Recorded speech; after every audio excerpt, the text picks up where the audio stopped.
India లాంటి developing కంట్రీస్‌లో warm infestation అంటే నులుపురుగులతో ఇన్ఫెక్షన్ అనేది చూస్తూ ఉంటాం కదా!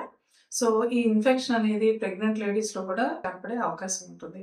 సో, చిన్న ఇన్ఫెక్షనే కదా! ప్రెగ్నెన్సీలో ఇది ఏ విధంగా ఎఫెక్ట్ అవుతుందని కొంతమంది నెగ్లెక్ట్ చేస్తూ ఉంటారు.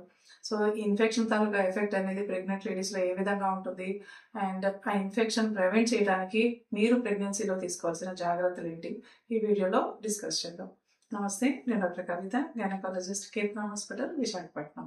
ప్రెగ్నెంట్ లేడీస్‌లో నులిపురుగుల ఇన్ఫెక్షన్ ఉండడం వల్ల వాళ్ళు తీసుకునే ఆహారం నుండి ఐరన్ అనేది సరిగ్గా అబ్జార్బ్ అవ్వకపోవడం వల్ల వాళ్ళలో రక్తహీనత వచ్చే అవకాశం అనేది ఎక్కువగా ఉంటుంది.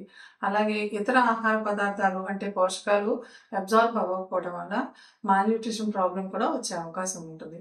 అండ్ కొన్ని సార్లు ఈ ఇన్ఫెక్షన్ గనక సివియర్‌గా ఉన్నట్లయితే సో, అది వాళ్ళ ఇమ్యూన్ సిస్టమ్‌ని కూడా ఎఫెక్ట్ చేయొచ్చు. అందువల్ల వేరే ఇన్ఫెక్షన్స్ వచ్చే ప్రమాదం కూడా ఎక్కువగా ఉంటుంది.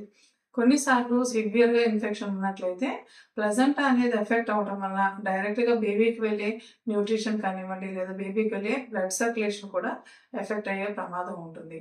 ఈ ఇన్ఫెక్షన్స్ వల్ల ప్రెగ్నెంట్ లేడీస్‌లో కామన్‌గా అనీమియా రావడం అనేది గమనిస్తూ ఉంటాం. అలాగే కొంతమంది ప్రెగ్నెంట్ లేడీస్ నెలలు నిండకుండా డెలివరీ అవ్వడం అనేది కూడా గమనిస్తూ ఉంటాం. సో, మదర్‌లో వచ్చే ఇన్ఫెక్షన్ వల్ల బేబీస్ అండర్ వెయిట్‌తో పుట్టడం గానీ, లేదా కొన్ని సార్లు పొట్టలో ఉండగానే బ్లడ్ సర్క్యులేషన్ అనేది ప్రాపర్‌గా వెళ్ళక కొన్ని సందర్భాల్లో ఐయూజీఆర్ అనే ప్రాబ్లమ్‌లో ల్యాండ్ అవ్వడం గానీ చూస్తూ ఉంటాం. అలాగే అండర్ వెయిట్ బేబీస్ అనేవాళ్ళు ఆఫ్టర్ డెలివరీ కూడా తరచుగా ఇన్ఫెక్షన్ బారిన పడే ప్రమాదం ఉంటుంది. ఇలా ప్రెగ్నెన్సీలో ఇన్ఫెక్షన్స్ రాకుండా ఉండాలి అంటే మీరు తీసుకోవాల్సిన జాగ్రత్తలేంటి? మోస్ట్‌లీ ఈ వార్మ్ ఇన్ఫెక్షన్స్ అనేవి మీరు తీసుకునే ఆహార పదార్థాల వల్ల, వాటర్ వల్ల వస్తూ ఉంటాయి.